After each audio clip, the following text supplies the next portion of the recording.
Okay, no script, just going off the cuff.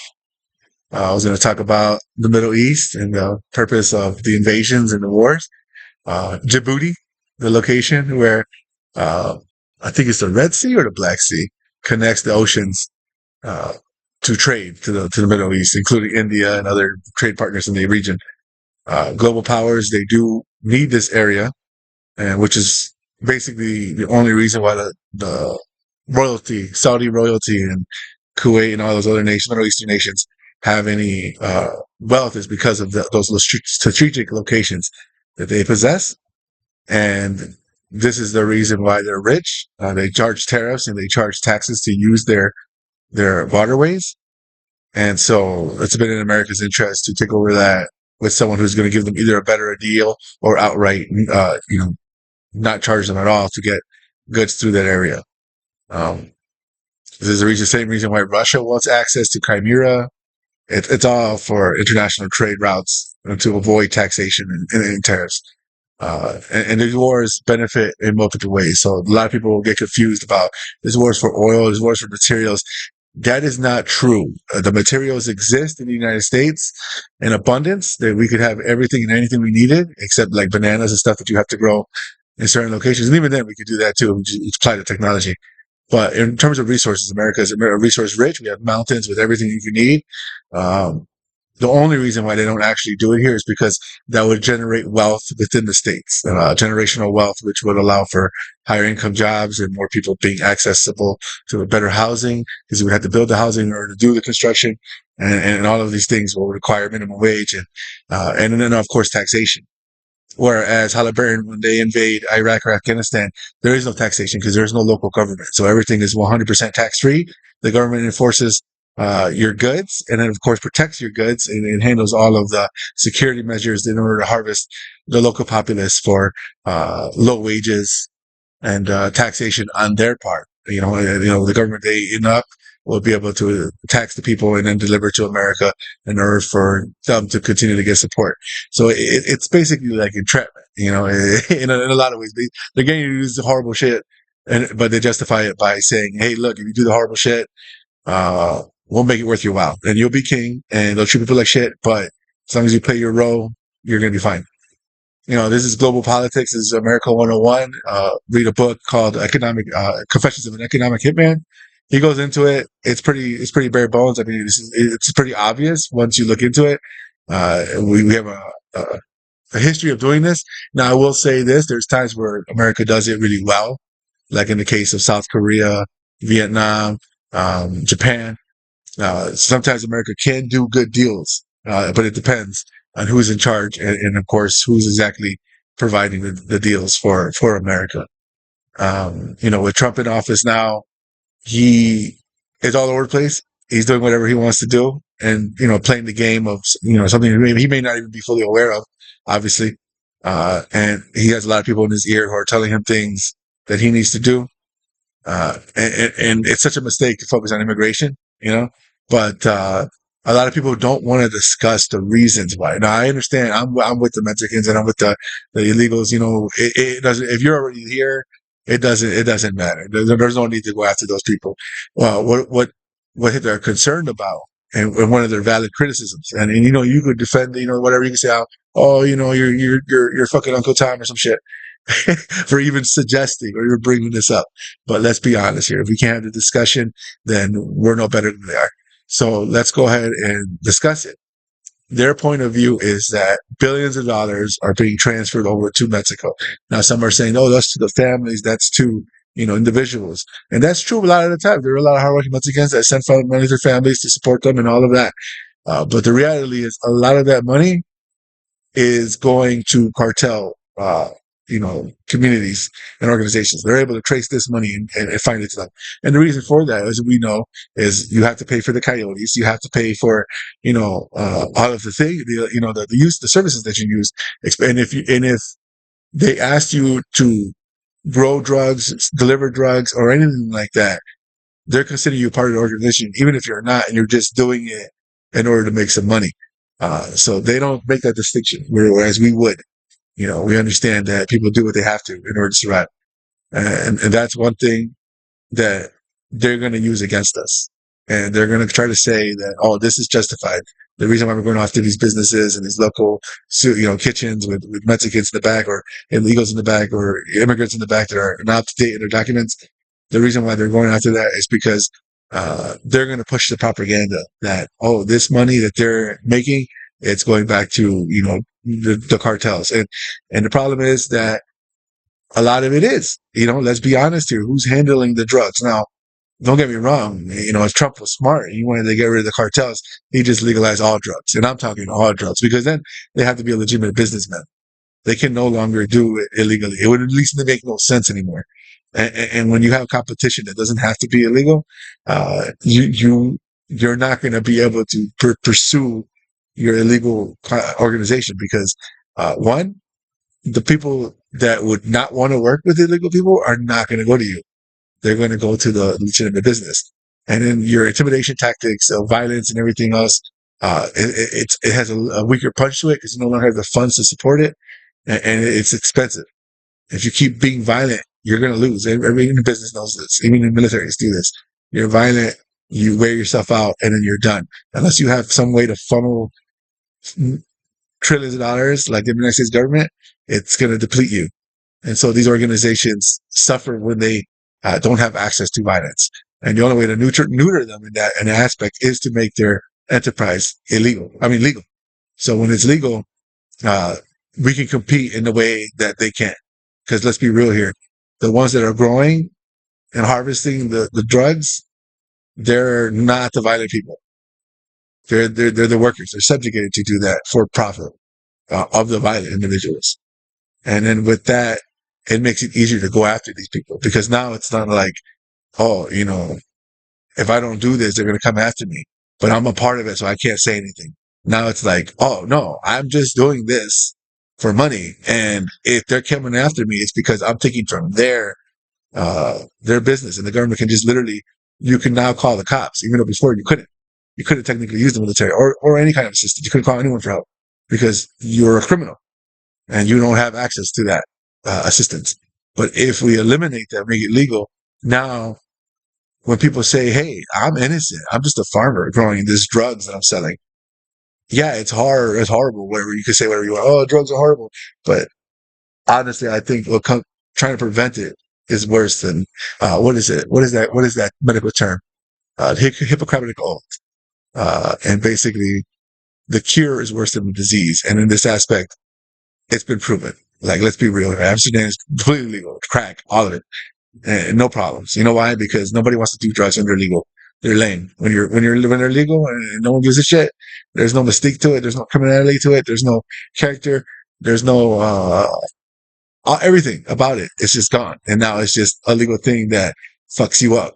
And some people will like it. Some people will enjoy it, but that'll be due to marketing. That'll be due to business strategy. It won't be because of, the wrong crowd offering you opportunities of money. Because that is what the most of the problem is. Right? This is most of the reason why these gangs form is because these are poor individuals, desperate and looking for like-minded individuals who are looking for a quick way to make buck without having to pay taxes. And they have no skills except willing to do whatever the fuck they want to do to make money. And we have to accept that as a reality and, move forward, and hopefully this kind of information gets out to those kind of people because I'm willing to talk to anyone about anything on either side of the political party or spectrum.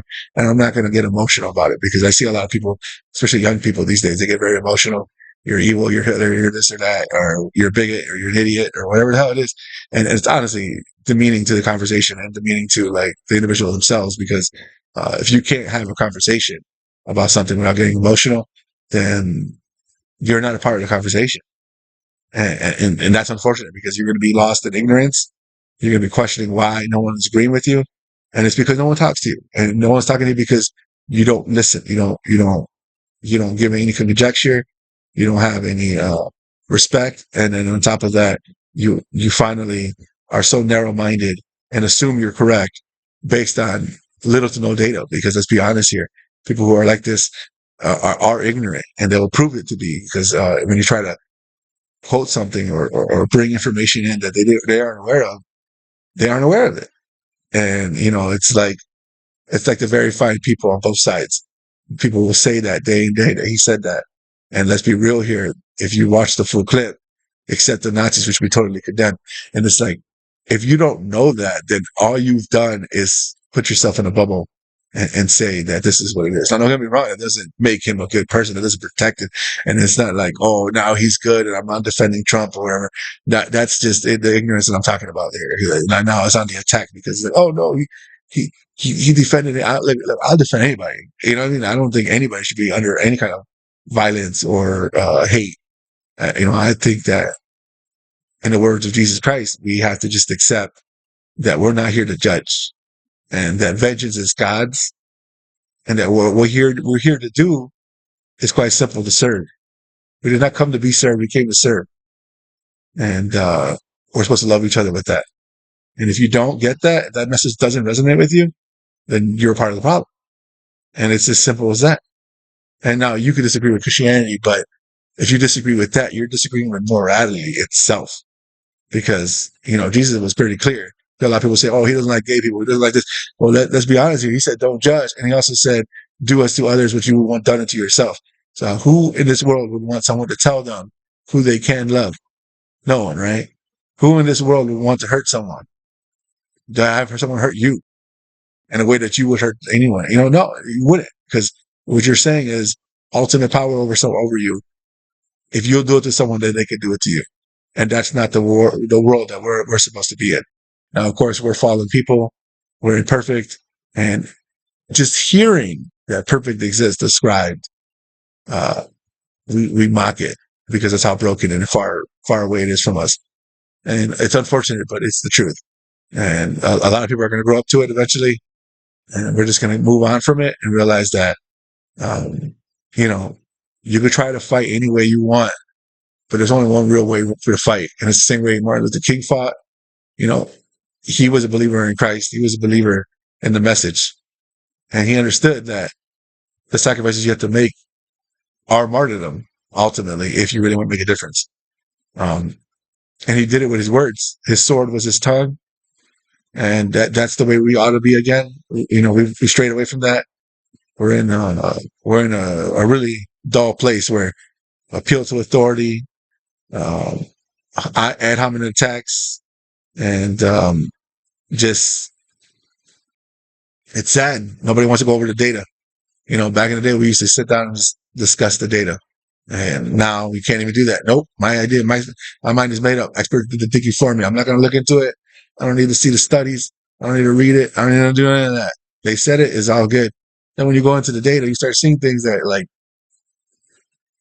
yeah, oh, then somebody say, oh, you ain't reading it right. How could you read it? You weren't smart enough to read it. And it's like, now we have AI chatbots that make it easy. So I don't know what you're doing with your time. You're going to school and learning one thing in one day and you're calling it a day. Oh, that's enough. I went to school. I went to work. Oh, that's enough.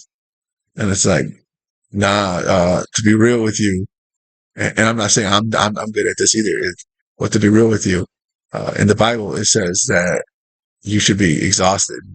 You know what I mean? When you go to sleep, you should be done. And you should get up and give it your all. And what does your all mean? It means literally your all, right? And we all know we don't give our all. We all know that ain't true. If we did our all, you know how ridiculous that would be? You know how ridiculous you would look if you did your all the time? If you never walked, you always ran. If you never slowed down, you never took it easy, you never watched TV, just straight learned and worked and prayed. It's all you did. Got in your mind 24/7. Keeps you going till you can't, and you go to sleep and that's it. Repeat again. No weekend party, no drinking, no smoking, none of that. No good times, no games, nothing. Just work, pray, and learn. That's the standard. And of course, none of us are reaching it. That's why we're all, according to Jesus, which, if you believe him like I do, he's God. He's telling you, if it was by merit, none of us make it. Not a single human being on this planet would make it. We'd all go to hell. It's only by grace.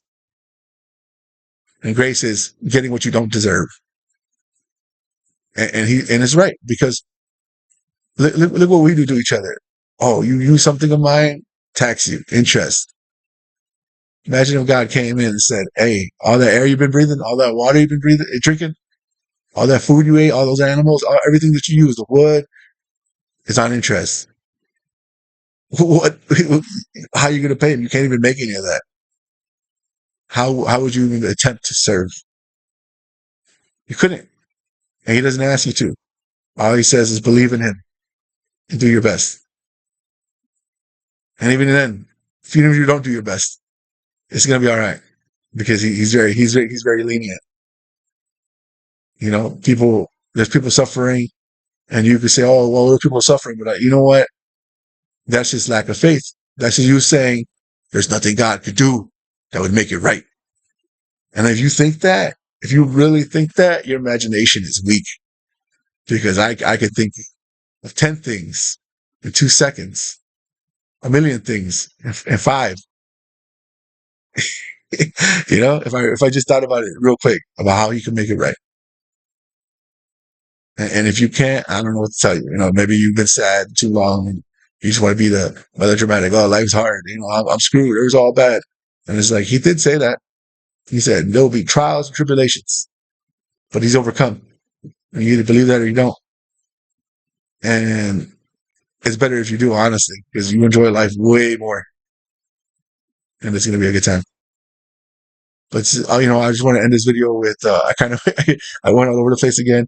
We go with geopolitical politics and,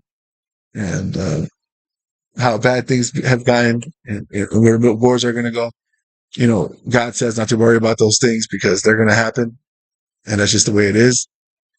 And they happen for a reason. And there's a lot of reasons for that.